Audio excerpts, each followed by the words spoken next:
This is Western Echoes, where the legends fall and the truth rides alone. Tale 1. The Good Son, Who Killed His Brother.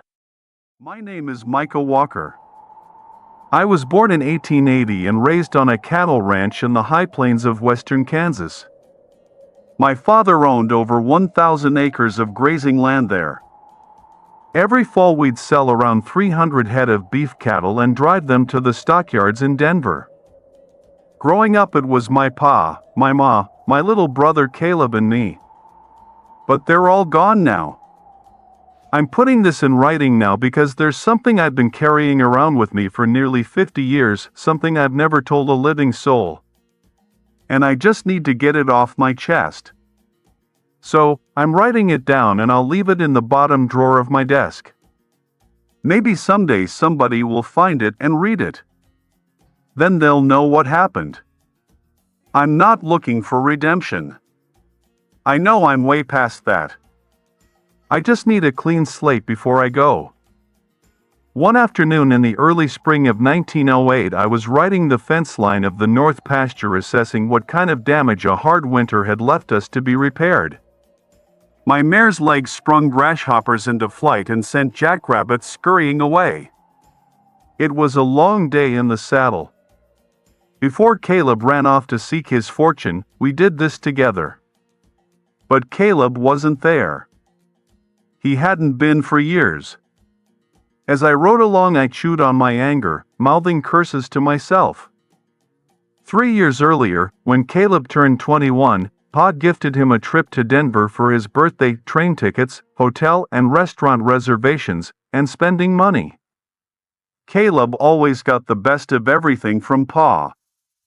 I scoffed. I was wearing my 21st birthday present. I wore it every day. A silver belt buckle with the ranch's Bar W brand on it. Anyway, when Caleb came home from that birthday trip, he was all wound up about an opportunity he had heard about. He had met an apparently successful developer who had a surefire deal for him.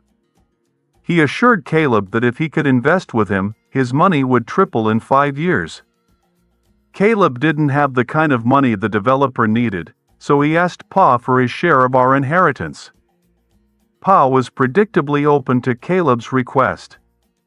He would always had trouble saying no to his favorite son.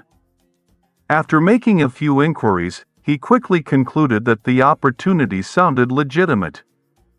I strongly advised Pa do his own independent research before making his decision, but he said his mind was made up. A few days later he wrote Caleb a very large check, and my little brother was on a train to Denver. I hadn't seen him since.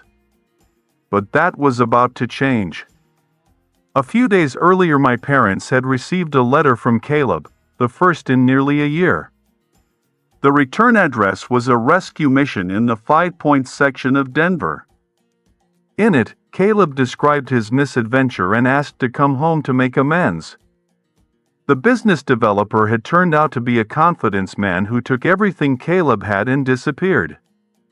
Afterward, Caleb chose to remain in Denver, trying unsuccessfully to salvage his misadventure.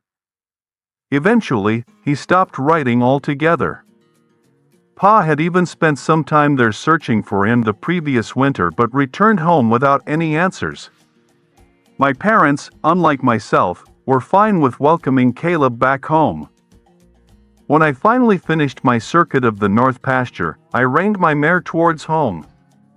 The sun was a few fingers above the western horizon, turning a bank of low-hanging clouds orange and dusky pink. The scent of sage wafted on a freshening breeze as we turned onto the road home. I hadn't gone far when I noticed a figure on foot up ahead. I was soon close enough to see that it was a man carrying a cloth sack over his shoulder. His clothes were ragged, and his boots were falling apart. His shoulders, the gait, and the swagger all reminded me of someone I had hoped I would never see again. He turned slightly as I swept past him and wheeled around in the road. My horse jerked her head and snorted as we spun to a stop. "I hoped we'd seen the last of you, brother," I said. I could feel my pulse pounding in my neck. Micah. Caleb replied, stopping and pushing his hat back on his head with a grin. I guess Pa didn't mention my letter? No, he told me you finally wrote. I just can't believe you'd show your face back here. That's a lot of gall. Even for you. You shouldn't judge a man unless you've walked a mile in his boots. Isn't that what they say? Save that bullshit for somebody that doesn't know you. I've walked hundreds of miles in your damn boots while you've been pissing away your inheritance in Denver. The mare shook her head and rattled her bridle. Listen, I've come to set things right with Pa. He says he'll give me a second chance. So, maybe polish up that faithful son act of yours and follow his lead in welcoming your little brother home. His mouth twisted in a grin that made me want to jump down off my horse and punch his teeth down his throat. That'll be the damn day. I spit hard at the ground beside his feet, spun the horse around, and galloped off. A few minutes later I skidded to a stop in front of the house, threw the reins around the hitching rail and strode inside. The smell of supper on the stove made my stomach growl as I hung my hat on a peg near the door. Ma appeared in the kitchen doorway at the far end of the hall, wiping her hands on her denim apron. Her hair was gray, and flyaway wisps of it stuck out around her bun. Her apron had flour smudges on the front. Come on. Wash up and have some supper, she said. I favored Ma's looks, tall and dark. Big bones. Caleb bore a strong resemblance to the Walker side of the family. Slender and fair-haired like Pa. I always wondered if that was partly why he favored Caleb over me. Growing up, I was always the example. I took all the discipline from the old man. Maybe he figured Caleb would learn his lessons by watching what happened to me when I messed up. It didn't work. All that did was turn him into an entitled layabout. In the kitchen, Pa sat at the table with a plate in front of him. In one hand he held his fork, the other rested on the Daily Gazette.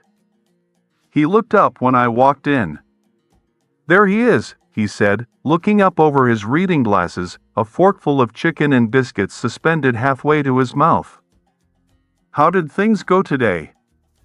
There's some work to be done. But not bad. He nodded and grunted, then turned his attention to the newspaper. Pa, I saw Caleb. What? He asked, half turning in his chair. Caleb. I saw him up the road just now. He should be here any minute. His eyes opened wide, and he pushed his chair back from the table. Ma gasped.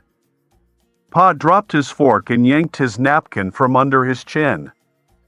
It fluttered to the floor behind him as he ran out the door and down the hallway toward the front. The screen door slammed. I exchanged a weighty glance with my mother. Caleb. Dad's voice carried in from the road, across the yard, through the door and down the hall to the kitchen. His unbridled exhilaration made my blood boil. Ma looked at me with an expression that was one part excitement and one part apology. I felt a hesitancy lurking behind her eyes, a question she seemed afraid to ask. Then I knew. Ah, Ma. It's okay. You go to him. She quickly crossed to me and laid her hands along my cheeks for a moment, then gathered her apron in front of herself and ran down the hall. I walked slowly after her. Of course, Pa forgave Caleb unconditionally and welcomed him back with open arms. You would have thought my brother was a returning hero, rather than a failure come crawling back for redemption. Pa threw a party, hired a dance band, and invited friends and family to welcome Caleb back home. He even slaughtered and roasted a calf, for God's sake. I felt like the Bible story of the prodigal son was playing out right in front of me. But something about that story had always bothered me. What about the good son? The one who stayed and helped his parents for the benefit of the family? How was he supposed to feel about this homecoming celebration? Especially after what the prodigal had done? A few days after the party, and a fair amount of thinking, I wanted to speak with Pa about where things were headed. One night after supper, Caleb had gone to bed early, unaccustomed as he was to a full day of hard work. And Pa decided to sit and have a whiskey on the front porch, so I joined him. The sun had just sunk below the horizon and the first stars were appearing over the willow tree in the front yard. The whiskey felt good sliding over my tongue and down my throat. After some small talk and a second drink, I turned the conversation to my concerns. So, Pa, I was wondering, with Caleb back, where does that leave us? I mean, financially? We're fine. Good. But when Caleb left for Denver, you sent him away with his inheritance. Nearly half the value of our property and holdings. And, by the steel in his voice, I could tell Pa was starting to get his back up. And I am wondering how that may affect your will. I assume you plan to cut Caleb's share by the amount you've already given him. Setting his empty glass down on a side table, Pa turned toward me with a frown. First off, Micah, my will is none of your business. Second, we've done very well in the years Caleb was away. We've made back all of what he lost and more. Honestly, I am disappointed in you. Isn't it enough that your brother is back home in one piece? I would hope you'd be grateful for that, not worrying how much money you're going to get compared to him when the time comes. Of course I'm glad Caleb made it back to us safe, Pa. But it doesn't seem fair Caleb's getting his cut twice, especially after losing it all the first time. I am glad to hear that we've done well financially these last few years, but I think you'll agree that wouldn't have happened without me here keeping the home fires burning while Caleb was off squandering his inheritance. All right, that's enough, Pa said, standing up and glaring at me. I am grateful to you, son, for sure. But you're treading on thin ice now. I'm not gonna leave your brother penniless just for making some bad decisions and trusting the wrong people. Besides, I played a part in that mistake, too. Now this conversation is over, and I don't want the subject brought up again. Are we clear? I was so angry I couldn't speak. I just nodded. He glared at me for a minute, then grabbed his whiskey glass and stalked into the house, slamming the door behind him. I sat there in the dark for a long time, mulling things over before I went up to bed myself. The next morning, I hitched our draft horse to the buckboard, Caleb saddled up his mount, and we headed out to the north pasture to finish the fence mending. We didn't talk along the way. I didn't have much to say to him and he seemed to feel the same, so we left it that way. We made good progress for a few hours until the sun got high in the sky, and we decided to take a break. There was an old ash tree there for shade and a little spring nearby, so we watered the horses, filled our canteens, and sat down to eat some sandwiches Ma had packed. The birds were quiet in the noon heat. The horses munching and the grasshoppers buzzing in the grass were the only sound. I had a little trouble getting to sleep last night, Caleb said, breaking the silence. That right? Yep. It was awful warm in the house, so I opened my window. Help any? Well, some, yeah. I got a little cool air coming in. But then my window being right over the front porch like it is, I couldn't help but hear you and Pa talking down there. I felt my pulse quicken. Hear anything interesting? Oh, nothing, but you giving Pa the third degree about me. He looked at me as if he expected a reaction. Why don't you just mind your damn business, Micah? God damn it, I said, throwing my sandwich down and leaping to my feet. You selfish, spoiled baby. Pause while I ask my business. Who's being selfish now? You don't care about me. All you care about is money. He told you, let it go. Why can't you? You wasted half of our family's fortune. You idiot. I felt myself at the edge of self-control. While I was here doing every damn thing Pa needed done, you were having a high old time in Denver pissing half our life savings away. And now you come crawling back home with your alligator tears, expecting no consequences? You make me sick. Face it, Micah. You're jealous because Pa has always loved me best. That's it, I said, my fists clenched in fury. Get up. We're gonna settle this right now. Caleb sat there with his shoulders slumped. What? You want me to fight you? Come on, brother. You outweigh me by 50 pounds and you're 5 inches taller. He shook his head and started to eat his sandwich again, but I snatched him up by the front of his shirt with my left hand and slapped him hard across the face with my right. He staggered back a few steps and leaned against the tree. Holding his hand against his cheek, he stared at me in disbelief. He breathed heavily and his eyes filled with tears as his face morphed into a mask of rage. Screaming like a lunatic, he charged me. I caught him and pushed him back, then he came at me again, swinging wildly. I avoided one punch, blocked a second, then delivered a crushing uppercut to his jaw. He fell back again, hitting his head against a large rock at the base of the tree. His eyes closed as he rolled over and lay still. What happened next, I remember only as a scene from a dream, looking down at my wounded brother and resenting him deeply, hating him beyond reason, never intending to kill him, but feeling the weight of all the years of taking Pa's discipline and bearing the burden of the ranch and putting my own pleasure on hold fell on me all at once, and the rage of suffering the inequity of always doing the right thing and making sure the hard work was done while Pa coddled and fawned over my feckless brother caused a rage to well up inside my soul, consuming me and removing any sense of right or wrong.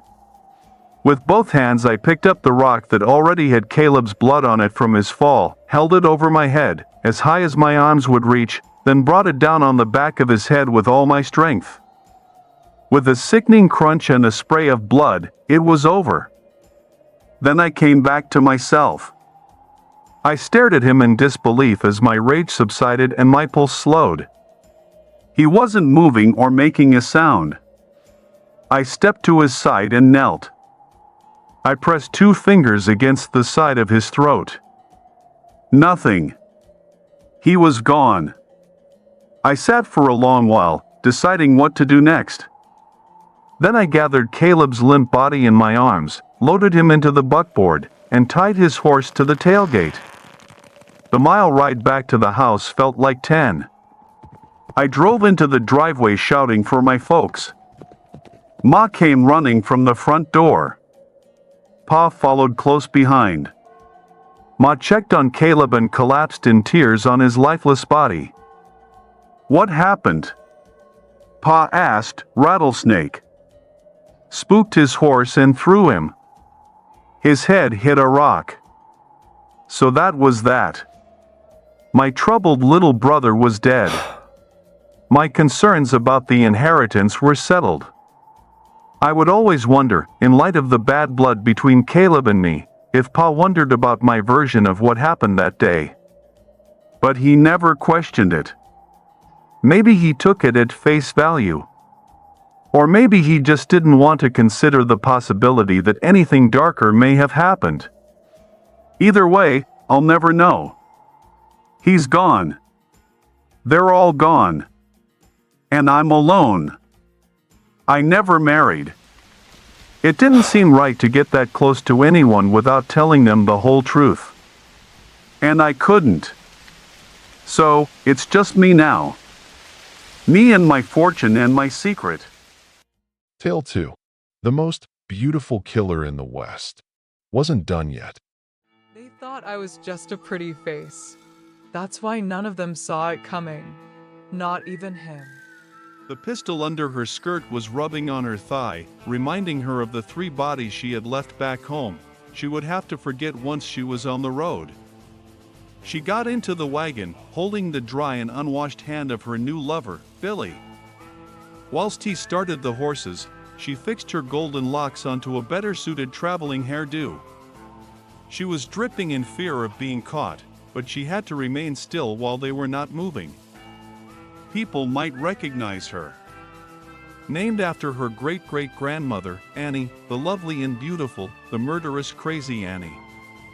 This time she hadn't meant to get caught in the act, but anger had filled her, and she had killed her last lover, rich but proud Quentin, and her younger sister Clementine. But she had not anticipated the maid to walk in, so, evidently, she had killed her too. She would have to do with poor Billy for now. She was caught up in her thought when the sheriff's badge glinted under the sky. It was a hot day. Looking straight into Annie's eyes, he considered asking for her name, but she was far too beautiful to be the woman in the stories, far too young, far too delicate. What he didn't see was the scaring hidden under her sleeves and the thoughts that were going through her head. She was planning how she would kill him if he dared get too close. She would shoot straight between the eyes. But he never did get too close. Billy sat next to Annie and signaled the horses to move.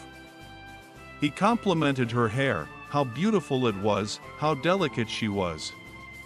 She held her breath from the terrible smell that came from his every word. Annie was finally on the move, and she was finally close to her total disappearance, freedom. Annie had never been free when she was a child.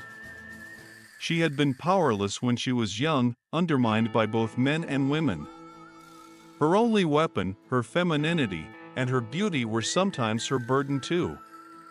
She was strong and powerful, but the world could not see that. They were blinded, thinking she was unintelligent and uninteresting because of her pretty face. She learned how to use this to her advantage. Slowly, she would become the most famous murdered in the country, faceless but known for her face. She would have to learn how to use men to her advantage to try to find freedom. They were an hour into the journey when a bullet went through Billy's heart, killing him instantly. Without processing what had just happened, Annie ducked, trying to hide behind the horse's head, and untied one of the horse's reins. No time to think. She hopped off the wagon and ran next to the horse. She mounted one of them. Her mother had made sure that she learned how to sew her broken sleeves, but riding a horse was not proper for a lady. Clumsily, she cantered through the hot sand of the desert. The sun was high up in the sky, and the horses were getting closer. It had to be at least 3 men. The bullets were too close together. Looking back, she saw 3 black horses approaching her, pistols pointed at her. She got hold of her pistol and turned around on her horse, facing her enemies.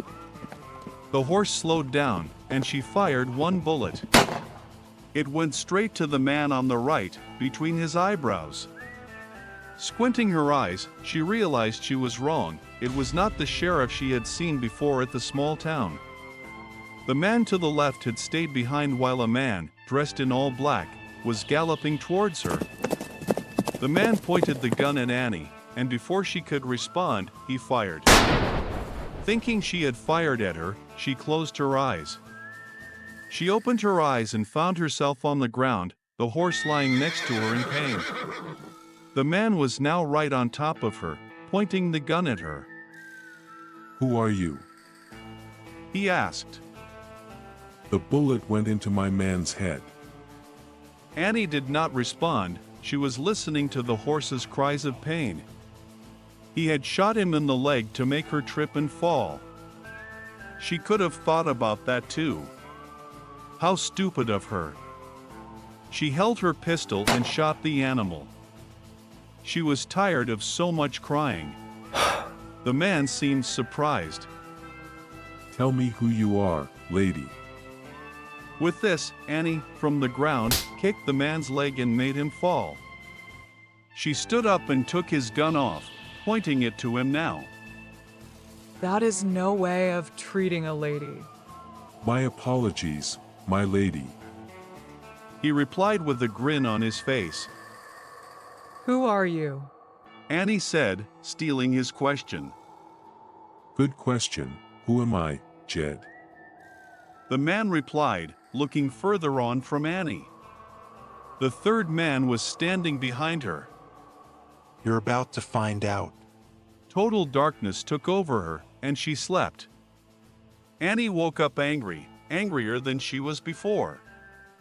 She had been running away, and now she had been caught by two other losers. She was lying in a small cabin. She was not tied, and she was not being watched, but she had no pistol. They had taken it away from her. Afternoon. I like the attitude, but I don't think the boss will like it if you kill another one of us. I don't care. Trust me. She said, pressing the trigger. Fear filled her body once she saw that now Buell was fired, and Jed's laugh filled the room. At that moment, the man in black appeared at the door. Annie knew she had lost this battle and let go of Jed. She would have to find a new approach. Hello. She said. Hello, beautiful. The boss replied. So let's begin where we left things. What's your name? Jed stood now next to the men in black. Next to him, he looked small and insignificant. My name is Annie Oakley, sir. Beautiful name. Annie slips off the tongue, doesn't it, Jed? Indeed it does, boss. Well, Annie, what were you doing so south? And why are you so good with a gun? Well, sir. She said with half a smile, trying to hide her little giggle. I have been practicing since I was 15. I used to compete in shooting competitions. Used to? Why didn't you continue to do so, little Miss Oakley? The boss said. I don't think it's relevant. I just stopped. All of a sudden, he said. Call me the Dark One. Annie could no longer hold her laugh and let a giggle go. What's so funny, Miss Oakley? Annie, embarrassed, said. Nothing is sir. I mean, the Dark One. I just find it a very suiting name for you. Very attractive indeed. He forgot quickly about her slip, enjoying the compliment she had given him. Even Jed seemed to be pleased with Annie's compliment to his boss. Come join us. We are having dinner. This was less of a request and more of order, so Annie followed them. They were in a large camp in the middle of the same desert she had been followed in. But, this time, they were in a protected area with a large cliff on one of the sides.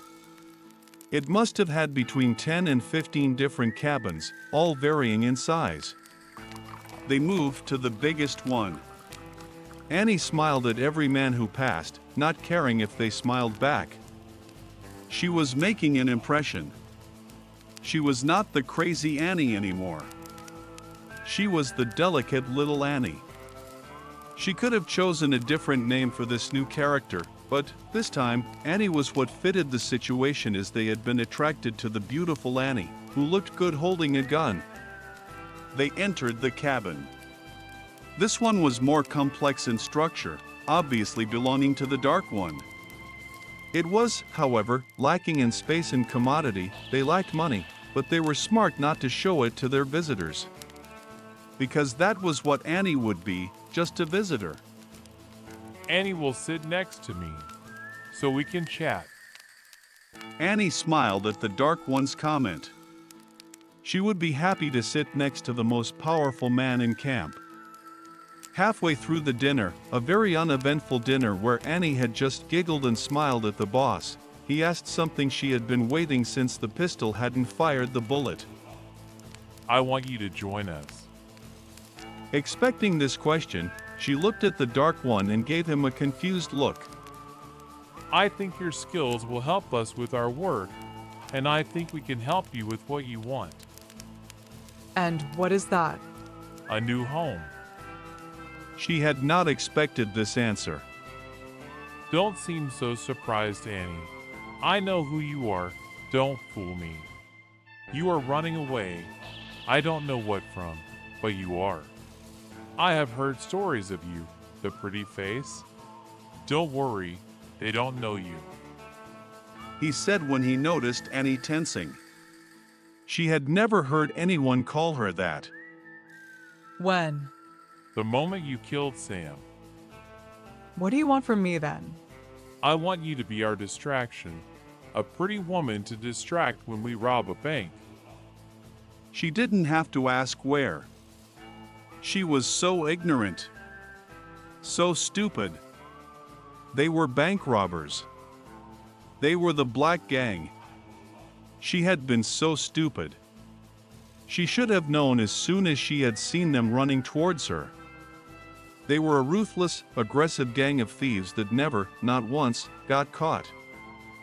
I'm sure you know who we are now. Well, you have no option. You are coming with us. We leave tomorrow at dawn. He said this last part louder to the rest of the group. That night she slept in the same place she had the last time, uncomfortable and cold. She got woken up just at dawn by Jed, who carried new clothes for her. These fitted her too big and were raspy but were way better than the traveling dress she had worn. She didn't put the hat on, as she had been instructed by the Dark One. She still needed to show her face, her only weapon at the moment. She rode next to the boss, but spoke with Jed and her new companion Joe. The Dark One didn't say a single word but felt his stare going through her constantly. She felt how she stared at her face when she smiled and when her skin glowed under the sun. How are we going to do it? She said once Jed and Joe were too far away to talk to. I can't tell you anything until we get there. But I'm part of the plan. I need to know. No, you don't. You don't trust me. Of course I don't. You killed my friend. Ridiculed, Annie lowered her head and stared straight ahead. They didn't speak about the plan until they got to Dodge City. The bank in this city was small but was one of the richest in the country. You will get inside, and you will ask for Mildred's money.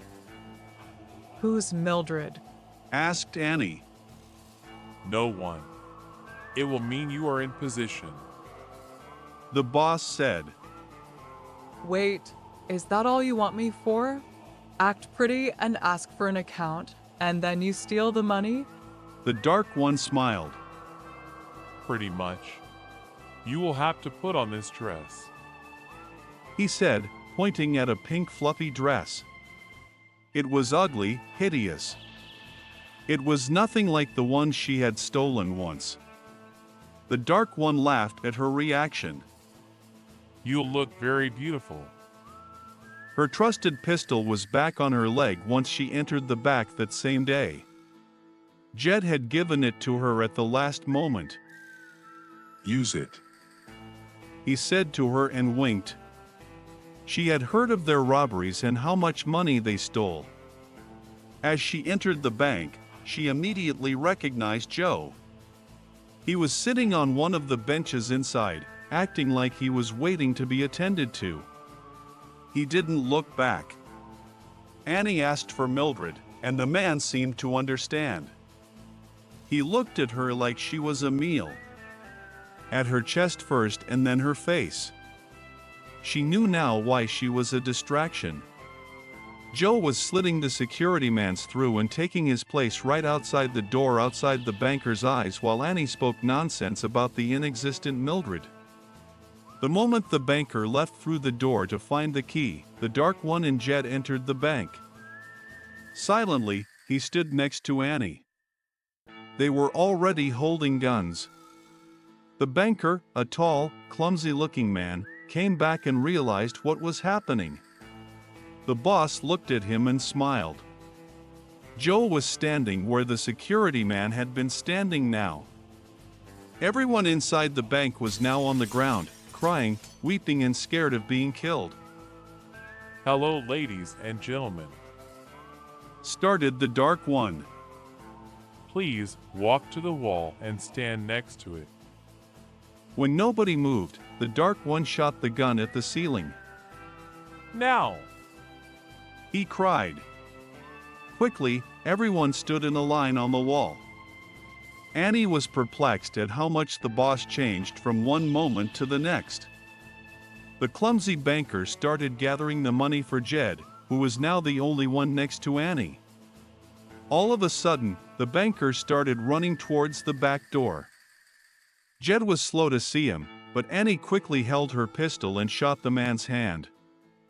He cried a loud sound that made the whole room go quiet. Thank God Annie could use a gun. The Dark One had been lucky to find a beauty with a murderous side. Once the money was collected, they gathered the people's jewelry, watches, and purses. Count to 100 and then turn around, said the Dark One with a childlike voice that was equally disturbing and funny. They got on, and when they started trotting, they realized they were being followed by the town's sheriff. Now is the time to shoot. Jed screamed at Annie. She repeated the same movement she did the day she had met them both and turned around in her horse. They had escaped. And now was one more body in Annie's name. $20,450. Jed screamed once he finished counting the money. Joe laughed, and Annie truly smiled, for the first time since she had joined the gang. She was not faking the smile or the laugh that followed, but she was thrilled. Later on that night, the Dark One joined her. Why did you ask me to be there? Annie said when he entered the cabin. I wasn't truly needed. I wanted to show you what a home can feel like. What freedom is like. Once she heard these words, she stiffened. I was once just like you, running away and homeless. Until I found Jed, Joe, and the others. I wanted you to come for 2 reasons. For me to trust you and There was a pause. for you to trust me. There was a long pause in his voice, one that scared Annie with anticipation. Marry me, become my wife, and become free forever. No one would expect a woman to hold a gun. This made her a perfect distraction to men. The Dark One wanted her for that reason. Annie thought about this for a moment. Would she ever be free if she married him? Yes, I will marry you. Annie and the Dark One got married 2 weeks after that. She had taken him as her lover. He was in love with her. With her beauty, delicate skin, and golden locks, she was the perfect woman. She was so delicate and harmless, she could never hurt anyone. Right? Annie had always been beautiful and delicate and fair, but she was also intelligent and crazy and a killer. She married the Black One not because she loved him but because he loved her. She had always been more intelligent than him, or any other man for that matter. The moment Billy had died, she had to find another lover to use. She wanted him to trust her. She wanted the whole gang to trust her. She was not in love with him but with the freedom his money represented. She married him, killed him in his sleep, kept his money and left, leaving the famous black gang poor, powerless, and ridiculed. The Black One was only a myth now, one that will be forgotten forever.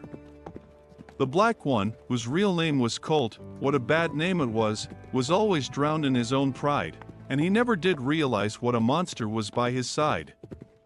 Dumb men, who forgot who the pretty face was, always got killed at the end. Tale 3. They called her a legend. Until she broke the law. They praised her for everything. Beauty.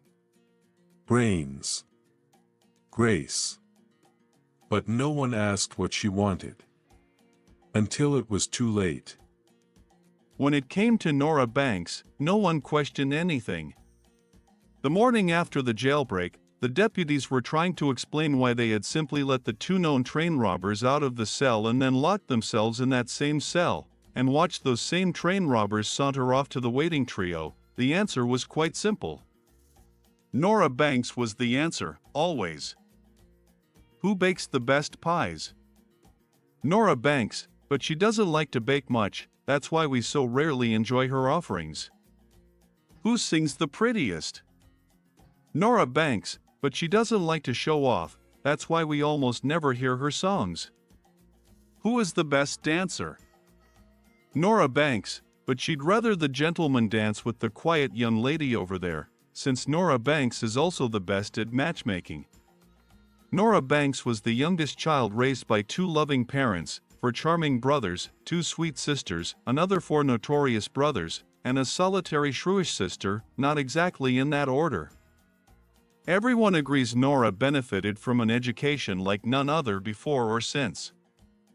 She learned from her father, Mr. Harold Banks, who was the wealthiest farmer in the county, and her mother, Mrs. Meredith Banks, the schoolteacher before she was wooed by Harold Banks. Nora absorbed everything taught to her with a healthy appetite, if a somewhat scattered attention span. She learned to sew from Adelaide, the eldest sister. She learned to keep books from her eldest brother, Harold, Jr., who managed the bank until he was elected mayor of the town the year Nora turned 13. Nora took to numbers like none before her, as Mayor Banks told it. Those looking for help in selecting the finest horse to buy would go to Gilbert Banks and his stables, but the true intent was to find Nora, since Gilbert proclaimed she was a natural with horses. And so it went. Each skill Nora's siblings excelled at was something that came quite naturally, and her legend grew. Of course, she also had 4 brothers who had chosen to live on the other side of the law, who could never be beat in a game of poker. Nora Banks, but she hated to see people lose, so she would often fold in order to give them a chance to keep their money. Who was the fastest draw? Nora Banks, but of course, she never had to prove that. Who could drink anyone under the table? Nora Banks could, if she chose to, but she is a lady, after all. Nora Banks did none of these things for a profession. She was a lady's traveling companion, always setting off to see the world with rich young girls or tired old women who wanted to see their great niece sweating. If Nora Banks had hoped that leaving town would allow for her legend to tire itself out, it would have been the first time in recorded history that she was wrong. It seemed odd to so many of the townsfolk that Nora Banks stayed in town less frequently each time she visited. She was quite beloved. It seemed that as soon as someone asked Nora Banks why she didn't stay, another legendary Nora Banks question was answered: who could leave town the fastest? Why, Nora Banks could. And her legend slowly turned on her: who was the snobbiest? Nora Banks. She doesn't even visit town long enough to kick the dirt from her feet on her way out of there. Who was the most spoiled? Nora Banks. After all, her parents just let her run wild and never truly taught her manners. Who is the most condescending? Nora Banks. Just listen when she explains how to complete a simple task. Nora Banks walked from the train station one fine Tuesday evening, tired from her long journey to and from New Orleans, accompanying Widow Langstrom to niece's wedding. She had visited the hotel she sought before on previous journeys similar to this. Tonight she would rent one of the rooms let out by Mrs. Best, a respectable hotel manager she had befriended some time ago. In the morning, she would take the first stagecoach home to Green Oak. After signing in at the front desk and chatting quietly with Mrs. Best, Nora finally took her small suitcase up to her room for the night. As Nora ascended the stairs, she passed a happy young couple she did not recognize, but they certainly recognized her. Why, Nora Banks, you sly old dear, you. The young lady called out, a smirk on her face and a hand on her hip. Nora turned, politely, and greeted them, still not recognizing their faces or names. after a brief conversation regarding where she had been. Living it up this time. She excused herself and continued on to her room, tired from the journey. That was when she heard the young woman chirp to her husband as she continued down the stairs. There goes the legendary Nora Banks. She thinks she's too good for her own town, but the sad truth is she's too poor to live anywhere else. The legendary Nora Banks went to her room in the hotel. The legendary Nora Banks removed her hat, gloves, and jacket. The legendary Nora Banks sat on the bed. The legendary Nora Banks felt numb as the first tear crept from her eye and shimmied down her cheek to drop suddenly on her hand. There was a hoot and laughter from the street outside. Nora looked out the window and saw the saloon across the way lit up and lively and luring her to lose a little legend. She gave it no more than a thought, retrieved her jacket, hat, and gloves and left the cold empty room behind her. She crossed the way and entered the smoky room. She saw no recognition in any face, only a room filled with men of ill repute and the women who were reputedly ill-behaved. She smiled and relaxed on her way to the bar to order a glass of port. She saw a few tables towards the back of the large room hosting games of cards and brought her drink there as she waited for an opening to join. It didn't take long before there was an invitation at the table with a large sweaty man in a pink lace-collared shirt, a dusty cowboy with a consistently inconsistent cough, and a sleek man with a hard stare and a woman with fair skin and deep red lips at his side. Nora couldn't tell if the lady was playing or not, but it was very clear she was the one inviting Nora to their table. Introductions were made. The large sweaty man in the pink lace-collared shirt was Ace Harriday, a traveling businessman on his way home to Charleston. The dusty cowboy coughed out that his name was, in fact, Dusty. The sleek man introduced himself and the lady as Jack Johnson and his beloved wife Livonia. Nora gave her name as Miss Banks, taking the seat between Ace and Dusty. Banks? You're not one of those Banks from Green Oak, are you? Ace asked, mopping his brow uselessly. I am from Green Oak. Nora responded politely, watching as Livonia shuffled the cards. Years ago, Calvin Banks had taught Nora to play cards. There was a legend about that, too, she knew. I've heard of some of them Banks. Ace went on, leaning back in his chair and waving his hands at his face, airing his aggressive cologne for the table to inhale. Dusty coughed and drank from his beer. Some ain't so bad, but some are much more fun. Ace laughed at his own claim. Jack raised an eyebrow at him, and Nora saw Ace blanch and sit forward, flustered. I didn't mean no harm, Miss Banks. He managed to say with a smile. Which Banks do you call your own? The farm, the bank, the stable, the... Ante-up. Jack interrupted. He looked to Nora as Livonia dealt silently. I knew a few boys named Banks. Jack offered as Livonia finished dealing. Harlan, Elroy, Calvin, and Rupert Banks. I recall working with them on a job or two. I cannot remember if they were from Green Oak, but I do believe they are from the same family branch. Yes, sir. Nora nodded. They're brothers, and they're from Green Oak. They are not exactly the first Banks boys discussed in certain company, but they do have a reputation of their own making. Livonia finished the deal and tapped the deck once to indicate as much. Nora looked up at the tap. Mrs. Johnson doesn't talk much. Ace said in a half sneer.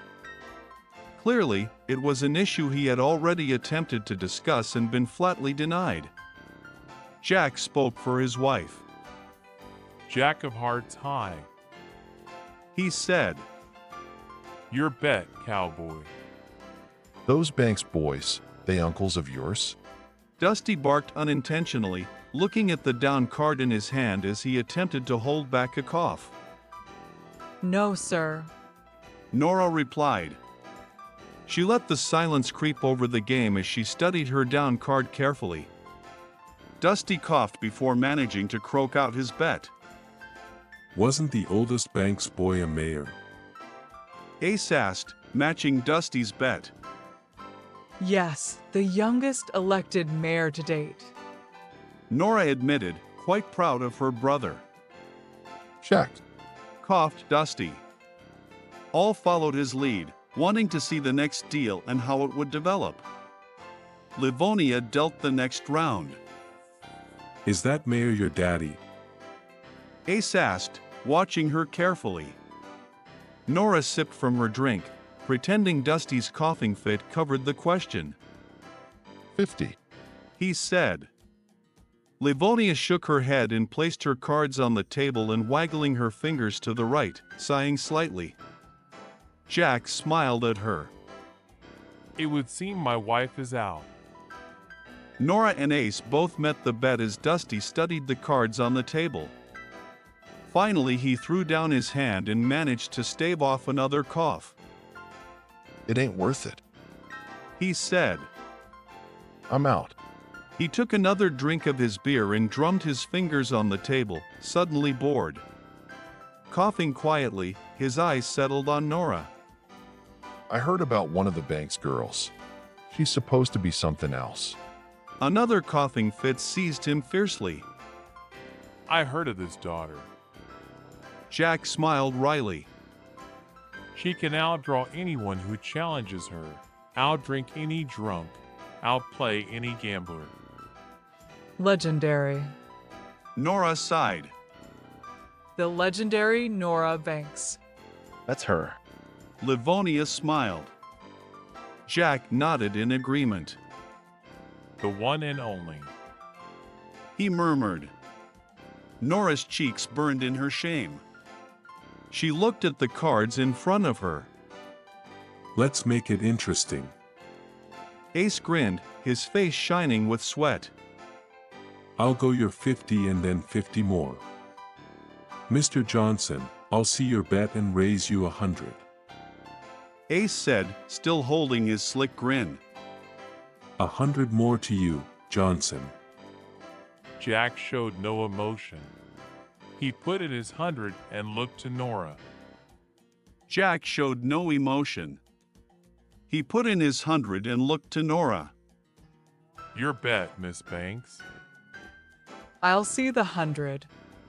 Nora replied, quickly calculating her New Orleans winnings. And go 100 more. Dusty let out a puff of air. You bet like that legendary Banks girl. He chuckled. Ace nodded and agreed. I've grown up in that shadow. Nora said tightly. I've always heard about the generous, the kind-hearted, the sharp-witted, the talented and magnificent Nora Banks. But I've never met her. No. Ace asked. The only Nora Banks I ever knew. Nora ground out, staring intently at her cards. Was a girl who got bored hemming a skirt like her big sister Addie, so she avoided needles. Then Addie just crowed and crowed about that one hem, and suddenly Nora was a born seamstress. Hiding from Addie, Nora would sit on the floor where Harold would mutter numbers at himself in a sing-song voice, and Nora just repeated the song one night at supper. Suddenly, everyone in town talked of Nora's incredible aptitude for counting. Didn't matter what Nora did or didn't do, she was suddenly told she could do it all. She can't escape tales of her achievements, not even when she has 2 left feet, cannot sing without breaking glass, and she never drew a gun in her life. Nora stopped, suddenly aware of the volume of her own voice. Ace's mouth was agape in awe at her outburst. Jack stared with a dead stare while Livonia's mouth curved slightly into a knowing smile. Dusty had even stopped coughing. Sounds like your wine might have been made with grapes a touch sour, my dear. Ace chuckled. 100 to you. Nora managed to bet in a quieter voice. Ace hedged. He looked at the cards on the table and then at the cards in his hands. Fear flashed in his eyes briefly before he recovered. I can't do it. He folded his hand and laid it on the table before reaching for his handkerchief and mopped his face again. Up to you to keep her honest, Mr. Johnson. He laughed. Jack didn't look at the table. He didn't look at his cards. He kept his eyes on Nora with a stare that was colder than ice in February. Nora looked up at him and felt her blood chill in her veins as she met his stare. Without warning, he suddenly broke the spell and smiled. With a shrug, he threw his cards on the table. It's yours. Jack said. Blast. Dusty cried out, causing other patrons to stop their own business and look to their table. Nora looked up and saw the Green Oak couple from the hotel over by the bar. She looked away and saw Livonia watching her. Nora's focus was shattered now that she had seen the hotel couple. She showed her winning hand and hoped she could now leave quietly without drawing attention. Well, now. Ace grinned. Glad I dropped when I did. Pardon me, I fear the train tired me out more than I believed. Nora pushed her seat from the table. If you will all kindly excuse me, I will retire. Thank you for the game. My dear lady, don't be in such a hurry. Ace chided. After winning so much of our hard-earned coin from us, we would appreciate the chance to win some of it back. Nora shook her head to clear it, having already forgotten she had one. She collected only some of the winnings, leaving the rest where it was. That won't be an issue. She murmured and waved at the pile still on the table. Drinks on me. Unless you simply want to take what's yours, then do so and have a pleasant evening. She turned and made her way to the door, hearing Ace tell someone they could take the seat of the finest young card player he'd seen. She recognized the chirp of the woman exclaim in response. Well, of course. Her voice brittle and biting. Didn't you know not to play the legendary Nora Banks? Nora got to the door before Jack and Livonia stopped her. Please don't rush off. Jack implored. Allow us to escort you to your destination. Nora looked at them both nervously. Please. Livonia added, placing her hand gently on Nora's arm. Nora nodded anxiously. Her tension eased slightly as they stepped into the cool night air. Allow us to properly introduce ourselves. Jack said. I am better known by some as Dead-Eye Jack, and my wife here is Seven-Word Libby. We are legends ourselves. Jack smiled wickedly. She did know who they were. Rupert and Calvin had written stories of their dealings with this duo and how proud they were to be known associates. We couldn't help but notice you seem a bit upset by your legendary status. Jack began, leading Nora away from the hotel and the saloon. As friends of your brothers, we feel it is our duty to assist you in your time of need. Oh, thank you, but I am in no time of need. Nora tried. Also, the hotel is in that direction.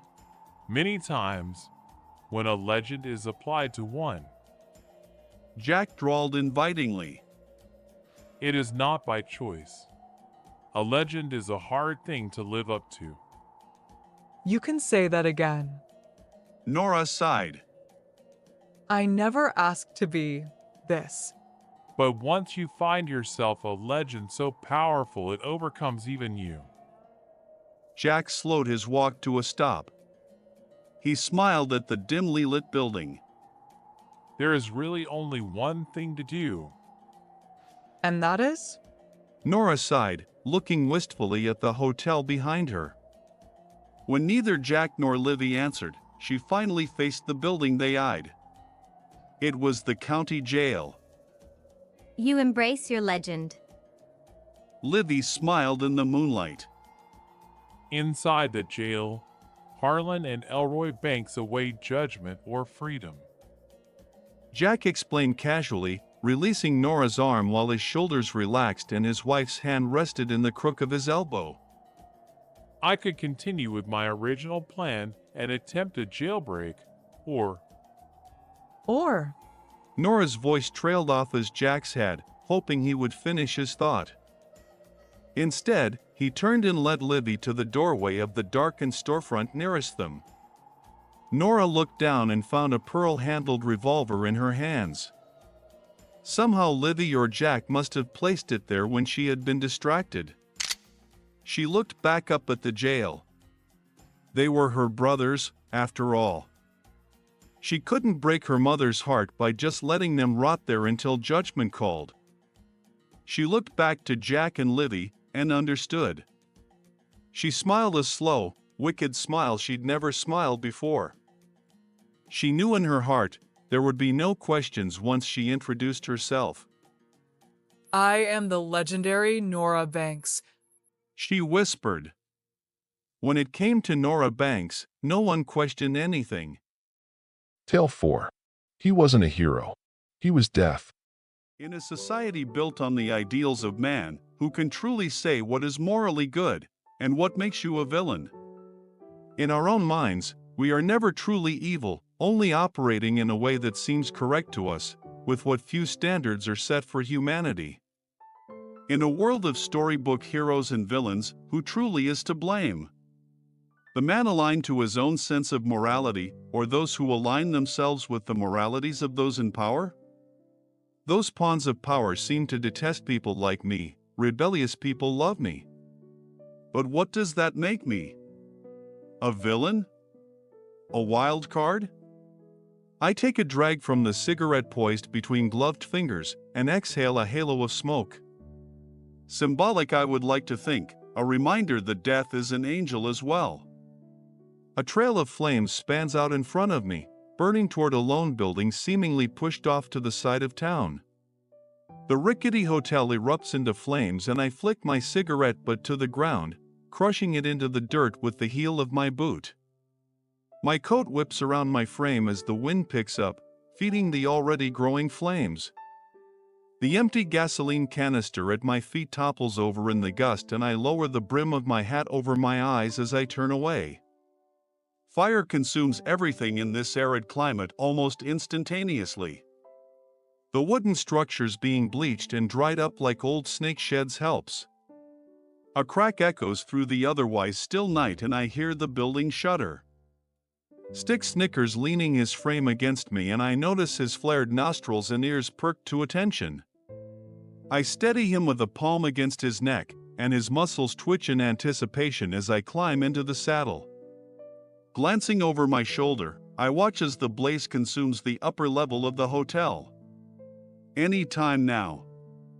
An explosion from the lower level rips the building apart and sends wooden shards through the air. The shockwave from the blast causes a wall of dust to sweep upward and barrel down on us. I yank Sticks away and spur him into a gallop, leading him through the alley between the bank and general store. The wall of dust beats against the buildings surrounding us and drowns out the sound of Styx's hooves thundering against the dry ground. Our attempt to outrun it is futile, however, and the force of the blast overtakes us in an instant, which causes it to blow my hat off and nearly knock Styx off his feet. Bricks shatter in the wall to my left, causing the bank to shudder and sag. The movement breaks a wooden awning between the two buildings free and it plummets down toward us. Styx leaps clear and the awning lands inches behind us, shattering into a pile of splintered wood. The general store creaks and leans slightly closer to us, but doesn't topple over. I pull back on the reins quickly once we escape the alleyway and Styx tosses his head in irritation. The dust settles and I cough, lungs and eyes filled with gritty sand. The explosion was bigger than anticipated. Through the gap between the bank and the general store, I can see the smoldering remains of the hotel with flames dancing in the moonlight. Sticks prances anxiously and I notice groups of people leaving their homes, searching for the cause of the ruckus. I suck in a breath and dust myself off, keeping my head low and trying not to draw attention to myself, though there isn't really any need. Almost everyone in this part of the country know me by now. For better or worse reasons. I catch the eye of a young girl across the street clutching my hat, and she hesitantly walks forward to offer it up to me with a sparkle in her eye. She then runs back to her haggard mother and clings to her shyly. Both she and her mother have long ebony braids that trail past their waist, just as I do.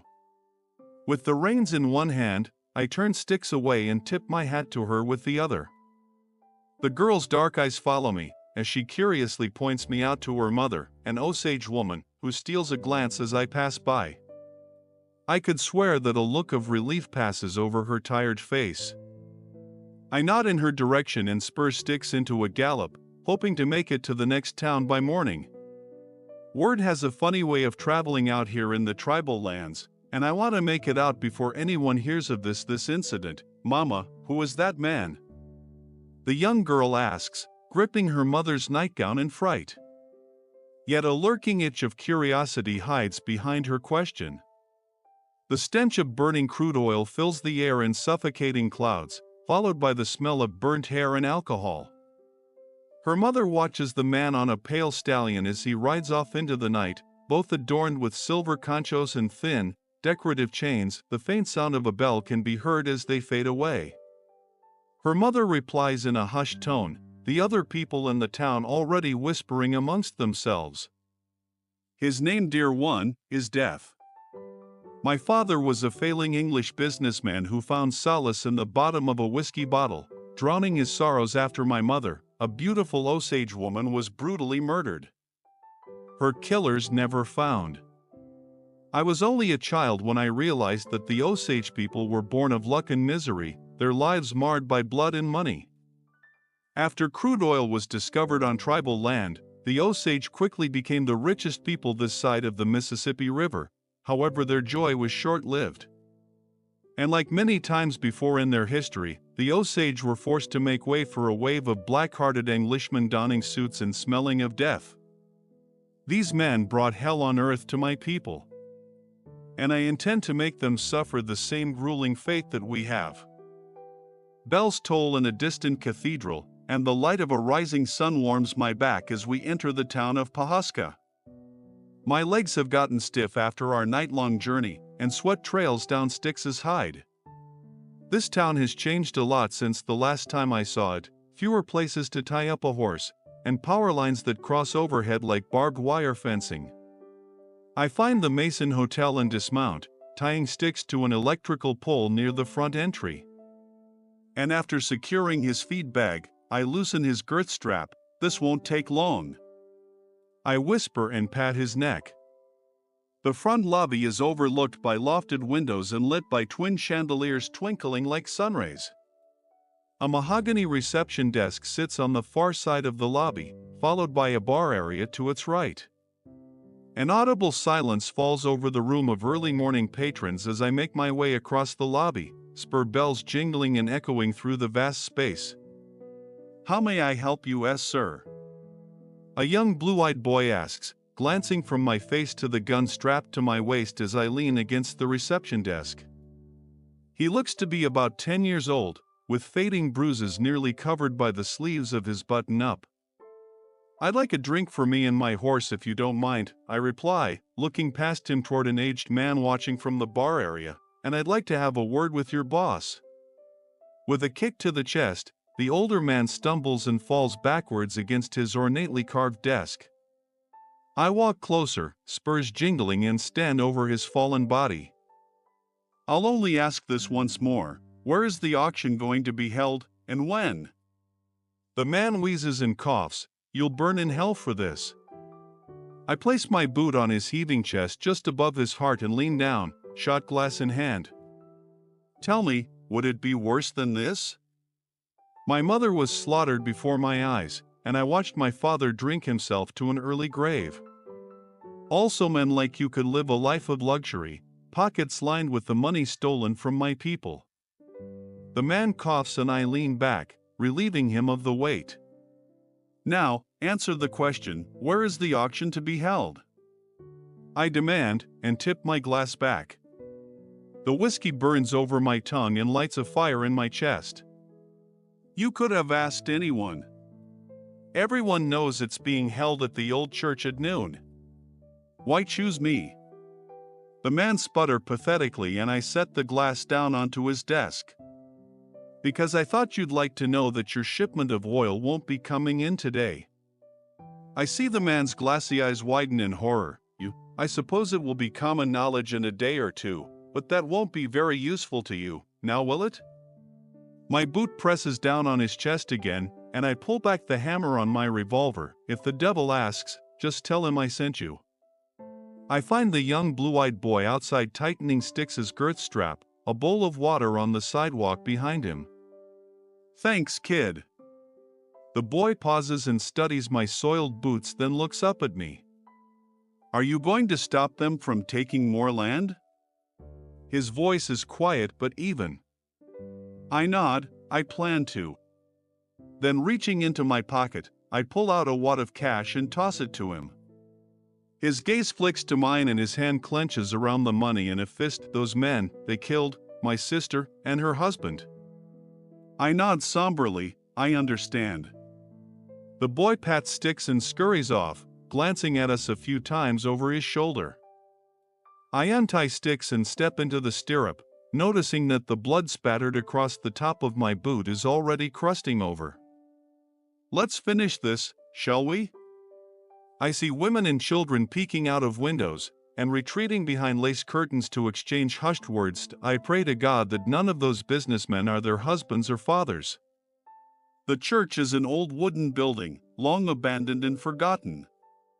Most of the stained glass is missing in the narrow windows, and the doors lean crooked on their hinges. What once was a place of worship, now a place of business it seems. I click my tongue at the thought and dismount Styx, leaving him to graze in a nearby field. The sun is now high in the sky as I make my way toward the back door of the church. From my earlier visit, I remember that the back door leads to a room where all the instruments used to be held for the Sunday choir. And this room has a door that opens onto the stage where the auctioneer will be standing. Perfect. I pull my hat off and pry the back door open as quietly as possible, the odor of gasoline and crude oil reaching my nose the second I enter the room. Gallons of both oil and gasoline had been stashed away in the sanctuary, most likely the night before, and seemingly awaited the next shipment. However, it wouldn't be arriving today. I hear the auctioneer prattle off prices and bids, while the floor beneath my feet bows and creaks as I shuffle toward the stage door. The room is dimly lit only by the slightly open door behind me, and the light filtering under the door ahead of me. Sold to the gentleman in the tweed vest. The auctioneer booms and I click my tongue again, pushing the door open. I step out onto stage and my arrival causes a variety of reactions. So, my reputation precedes me.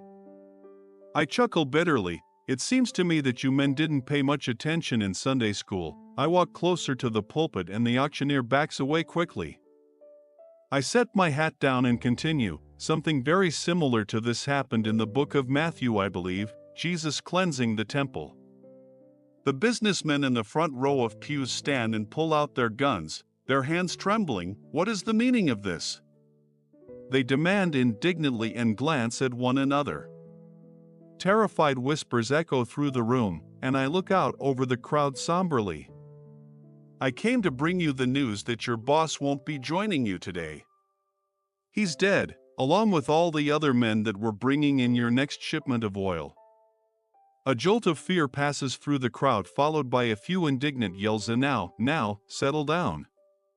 It's nothing to lose your head over, unless you'd rather have it that way. No, I came to offer you a deal. I yank a cigarette tin from my coat pocket and pull one free. Those deeds that you have to Osage land. I want them. I place the cigarette in my mouth and find my lighter. This building could burst into flames any minute now, so I suggest you hurry. The men glance at each other uncertainly. Why would we believe a threat from a fabled Osage boy? How do we know you're not just trying to swindle us out of our land? One asks, and I notice a few men retreat toward the double doors at the front of the church. Would you like to test it? I ask, tapping the cigarette against the podium so that the ashes flutter to the ground at their feet. They tense and step backwards, knowing that the barrels of oil have leaked over the floor, leaving puddles across the sanctuary. We're locked in. The men at the back yell and panic floods the room. Men shove their way toward the door while others try to squeeze through the narrow windows. Do you believe me now? I ask lowly. Let us out of here this instant. Do you have any idea who we are? One steely-eyed man asks, voice rising above the commotion, yet terror flickers over his face. Oh yes, I know full well who you are. My house shall be called a house of prayer, but you made it a den of thieves. I step away from the podium and pull my revolver from its holster, but I would like to remind you who I am. One of the men draws his gun and I fire a round through his heart before he can even aim. His body thuds to the floor and the noise echoes through the room. I'd hate to have to do that again, so let's not waste any more time. Now, who would like to go first? I'm the only way out of this, that much you've figured out. So, if you don't want to meet your maker just yet, I suggest you hand over the deeds to the land you stole. One by one they begrudgingly lay the deeds on the stage at my feet, and someone retrieves the one from the fallen body.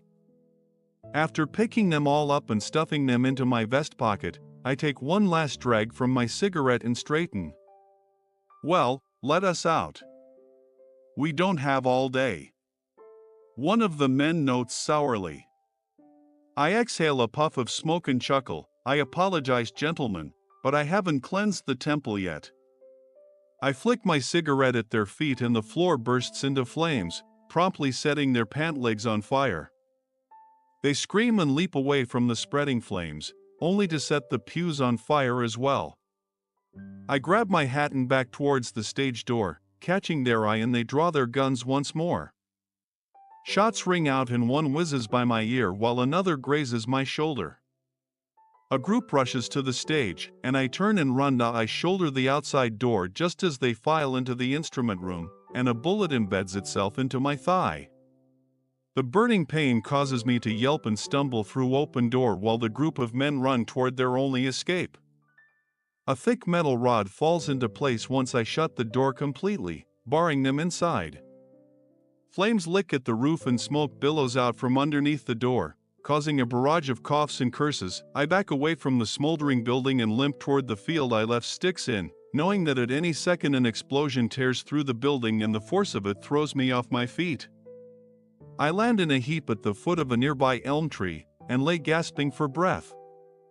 Glancing up through the cascade of singed hair that's come loose from my braid, I watch the church collapse. I heave myself up despite the pain and make my way toward the field, managing to find sticks and climb into the saddle. The acrid smell of blood and singed hair filling my nose, the church bell is the last thing I see as we turn and head for the outskirts of town. A miniature replica of it that my mother gave me still hangs from my saddle horn. A warning. It is said that a villain feels no remorse for the sins he's committed. Yet I am only human, and I cannot help but feel weighed by the destruction I've caused, even in the service of others. I am neither a hero or a villain. I am justice. Because there is not a man on earth who can outrun death. Tale 5. The town where strangers become pigs. Out of order. Of course the ATM would be out of order. Steve sighed and peered in through the bank's huge windows at the long line inside. A light, clean breeze danced around him and lifted the out-of-order sign, giving him a peek at the outdated keypad and sun-baked screen beneath. The machine had to be at least 30 years old. He glanced over his shoulder at the car. The car. He growled impatiently. He needed gas. The only gas station in town was cash only. He wouldn't make it another mile up the mountain without filling up. Steve took a deep breath and entered the bank. He found the back of the line by a scrappy young mother with twin boys. Their sandy blonde hair was a swirling blur as they raced around their mother, laughing and grabbing at everything in sight. Steve stood farther back than he needed to. The young woman looked back at him with a pained apology in her deep-set, bloodshot eyes. The gentle ruffling hum of a money counter flapped over the quiet din of polite small talk and transactional exchanges. Steve noticed the man in front of the young mother had turned around and was eyeing him. He was old but spry, gripping a worn cowboy hat with one hand, the other perched with a thumb through a belt loop in his dirty jeans. "Welcome to New Hamburg," the man offered with a smile. "Easy to spot a stranger round these parts." Steve shrugged. "Thanks. Thought I'd just stop for gas, but I guess it's cash only." The man laughed. "Yeah, and that darn ATM's been out of service for years." Steve chuckled and took a moment to breathe. "I never even heard of New Hamburg." "Ha! You and everyone else." The man's eyes twinkled with delight. "Nobody knows about New Hamburg, even folks who drive right through." An eerie hush fell over the patrons, leaving only the rustle of the money counter rattling away. The twins stood completely still, holding their mother's legs and staring back at the entrance. Steve turned and watched a glamorous woman in her early 30s glide around the snaking line of customers, her long blonde hair trailing behind her like a flowing cape. As she walked by, Steve caught a glimpse of her stone-cold, empty expression behind huge black sunglasses. A round woman at the teller counter took a bounding step back, almost bowing to the blonde who completely ignored everyone but the trembling teller. "I need to make a withdrawal," the blonde said flatly. She held out a card. Without glancing at her outstretched card, the teller quickly punched a series of memorized numbers into the computer with one hand while fumbling with the key to his money drawer with the other. Soon he was counting out bundles of cash to her in a variety of denominations. From what he could see, Steve estimated she would be walking away with several $1,000s in 10s, 20s, and 100s. The woman piled the cash under her arm, cradled against a silk blouse that draped daintily over her athletic figure. Without another word, she turned and walked out without making any effort to hide the pile of money she carried. Just as she reached the door, the young mother ahead of Steve let out a quick snort in the same way a normal person might sneeze. Her eyes went wide and she clasped a hand to her face. The blonde with the cash froze, her shoulder against the door ready to push her way outside. An icy silence gripped the room. Nobody breathed. The young mother shivered in place, every muscle in her petite body tight enough for Steve to feel with his eyes. Without even a glance over her shoulder, the blonde eased back into the door and pushed her way out of the bank. Once she had left, the bank slowly gurgled back to life and the shaken young mother began to cry. Steve stared at the mother and glanced at the older man, but neither would make eye contact. He looked around and saw that everyone was looking down at their feet and shifting their weight around. Conversation started back up, but something had changed. He looked at the old cowboy, fighting the urge to comfort the young mother, whose rosy cheeks were streaked with tears. "Who was that?" he asked. The man glanced up at Steve and quickly dropped his gaze back to his muddy boots. He shuffled uneasily and took a deep breath. "That was Olga Ham," he said. "She and the rest of the Ham family own this town." Steve studied the old man's fallen countenance. "So everyone's afraid of them? You all just let them do what they want?" The man's eyes shot sharply at Steve, then back down at the floor. He sighed, then lifted his chin and looked right at Steve. "They're not bad people," he said softly. "If I was you, I would get gas and get back on the road." Before Steve could think of what to say next, the man had turned away with finality. Steve walked up the steps of the massive town community center. For such a tiny settlement, Their community center was twice as big as any he'd ever seen before. The building sported an ancient Greek aesthetic with imposing granite columns rising 30 feet off the ground and framing huge oak doors with disproportionately tiny brass handles that turned out to be nearly 5 feet tall once he was close enough to grab one. He had been to sports stadiums that were smaller, and he could feel his neck cramping as he let his gaze wander around the vast architectural lines and carved stone faces. Massive engraved letters above the doors read, "Ham Community Center." With a slack jaw, Steve grabbed one of the beefy vertical door handles and pulled, but it wouldn't budge. He pulled harder and felt the door give a little, but a dull clank signaled that it was locked. He tried another with identical results. Pacing along the columns and doors, he looked for any signs or plaques that might indicate business hours or upcoming events, but there was nothing. He pulled out his phone again. His search for New Hamburg visitor information had led him to the community center, but there were no listed hours of operation, there was no phone number, and there was no associated website. He craned his neck to admire the impressive scale of the structure, and with a sigh he descended the steps back down toward Ham Street.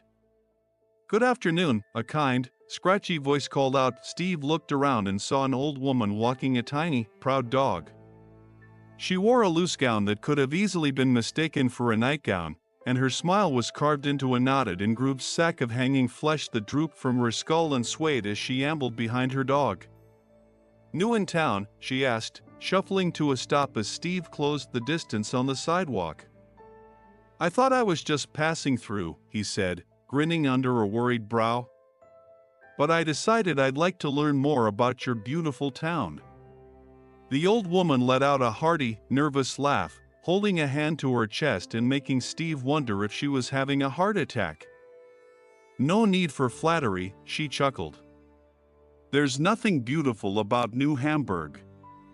She tugged on the leash, yanking her dog away from Steve's feet. When he looked back up at her face, it had sobered considerably.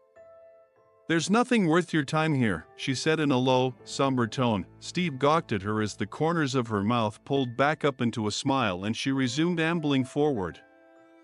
For a brief moment, he considered dropping his curiosity about the place. His tank was full and he could leave if he wanted, but something about the town was putting a scent up his nostrils that he couldn't ignore. He felt an overwhelming impulse to sniff out the source and discover what secrets could produce such a stench. "You know," he called after the woman, "I'd love to go, but I really think I should have someone take a look at my car. Is there a mechanic in town?" The old woman turned her head and peered at him over her shoulder. "No," she said. She paused, letting her eyes scan him up and down. "But, my husband is a retired auto mechanic," she added warily. With a sigh, she said, "My house is just down the road. It's the only pink house on Ham Street." He smiled. "Thanks. I'll see you there." Even the smell of Nancy's cooking couldn't overpower the ever-present old people smell in the house. Steve blew on a steaming spoonful of stew and smiled. "Thank you so much for letting me stay the night with you," he said. "Well," the old woman's husband sighed, "New Hamburg hasn't got any inns or motels, and it's too late for you to get to anywhere civilized tonight." He took a bite and with a full mouth added, "Didn't find anything wrong with your car though." Steve furrowed his brow. "Did you hear that awful noise the engine was making though?" Nancy came in and sat down, her little dog prancing in behind her. She flattened her apron and the dog leaped up into her lap, licking its chops as it sniffed the stew. Her husband shook his head. "We'll have to look at it together in the morning," he said. "Sounded fine to me."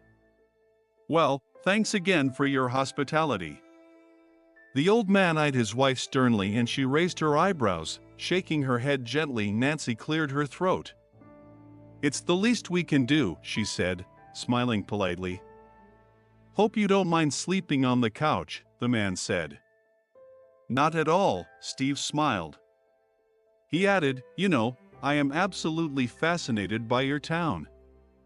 The man's jaw muscles bulged. "It's a quiet town, for the most part," he said, filling his mouth with stew.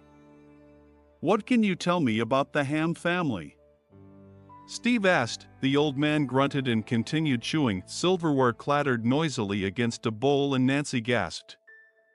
"Oh my," she said, grabbing a cloth napkin and making herself busy with it. "I was at the bank when Olga went in. Cut straight to the front of the line and walked out with a big wad of cash." The man swallowed hard. "We just do things a bit different here," he said. "The Ham family built this town and they keep it running. If it weren't for them, there'd be no town at all. So we leave them to their business and that's that."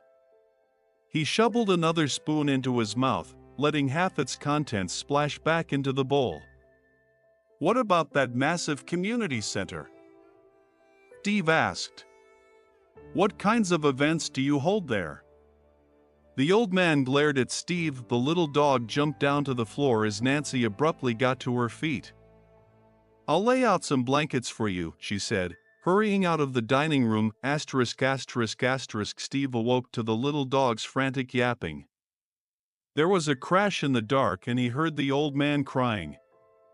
He thought it was Nancy at first, but then he heard her speaking over the man's sniffles. "I'm sorry, Joseph," she said. There was a scuffle and something slammed hard, then the front door closed and all was quiet. Steve felt around for his phone and turned on the flashlight. He found a switch on the wall and turned on the lights. The old man was sitting in a rocking chair holding his face and sobbing. "What happened?" Steve asked, sitting back down on the couch and facing Nancy's husband. "They took her," he whispered. "Nancy? Who took her?" He looked up at Steve, his face red and dripping with tears. "The Ham family," he groaned. Steve felt his chest tighten and without thinking he leapt to his feet and raced for the door. "Wait," the old man cried. "Don't!" Steve ran barefoot out onto the porch and looked around. Just down the road, in the direction of the massive civic center, he saw a group of half a dozen or more people walking. He took off down the concrete sidewalk, the sun's warmth still pricking at his toes as he ran. The air was cool and still, and the group moved without a sound through the dark, starry night. He caught up to them easily and froze when they turned around. Nancy was with them, hogtied and suspended between two brutes with bright blonde hair. Olga was among them, looking just as grim and statuesque as before. They all had a dark, serious demeanor, and Steve had to fight the urge to run. A chill ran down his spine as Nancy let out a muffled cry and turned her head to face him. But instead of her old, wrinkled face, he saw a demented mask. It looked like an animal. He peered at it in the dark, trying to make out its features. Olga spoke up. "Looks like we have a volunteer," she sneered. A tall, lanky man stepped forward, grinning in the dim starlight. He grabbed Steve by the arm and swiftly twisted him into submission. Before Steve could make sense of what was happening, his hands and feet were bound, a gag was strapped to his head, and a mask was put over his face. The tight ropes around his wrists and ankles burned. He was in a dark room and his ribs still ached from when they dropped him onto the hard floor. He could tell there were other bodies on the ground with him, but nobody dared speak. With a loud clank, the room was flooded with light, and through the holes in his mask he could see the others. Nancy was there, and now he could see her mask more clearly. It was a pig mask, like something from a silly children's costume. It had wide, bright eyes and a brilliant pink snout with big, floppy ears. The mask was stiff and smelled like cheap plastic, with a hint of something sweet that tickled the back of his nose. It brought back memories of the mass-produced Halloween costumes he'd worn in the mid-'80s as a kid. A loudspeaker crackled and popped. It shrieked, shattering the silence. Then a woman's voice, probably Olga's, began to speak. "Welcome to the community center," she said. Since some of you are new, I will explain the rules to you. Now he noticed that she spoke with a thick German accent. Steve struggled against the ropes, wincing and writhing in pain. Someone in the room snorted and grunted like a pig, and Steve looked around frantically, trying to determine if there was a real pig in the room with them. The woman continued. Tonight you are my little piggies. You will snort and squeal and run around on all fours.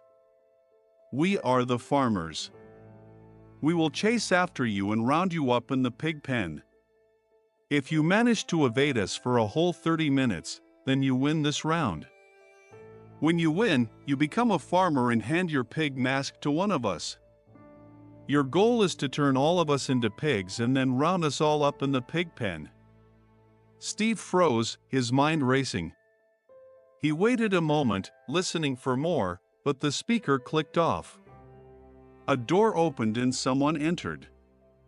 All right, little piggies, a man said, also with a noticeable German edge to his speaking. I'm going to set you free, and we will start the game soon. Steve heard someone snort and turned to see a woman crawling around next to him, her wrists banded in rope marks. She looked suspiciously like the young mother from the bank. He looked up in time to see a man leaning over to grab his ropes. Wait, Steve began. One of the others squealed excitedly. You are a pig, the man cried. You can't talk. Only grunts and squeals. Steve stared at him and the man stared back, unmoving. Come on, he said. Let's hear it. Steve felt the air growing thin in his lungs. You'll stay tied up if you're not going to play along, he said. Steve clenched his jaw and snorted. To his surprise, the man smiled like a child. Better, he said.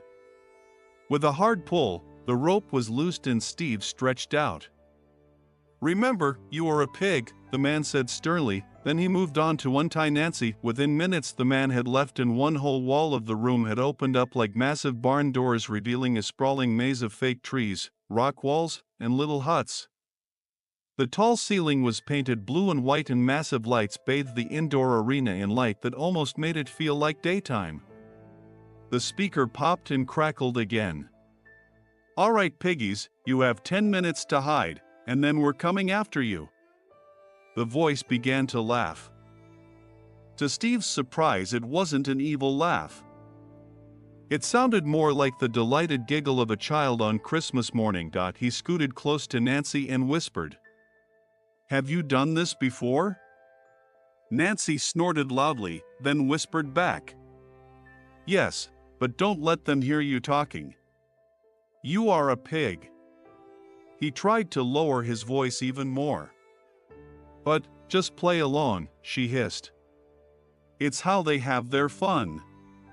All at once, the group burst out into the arena on hands and knees, squealing and snorting and grunting as they scampered out into the labyrinthine civic center while the Ham family giggled and clapped, excited for the hunt.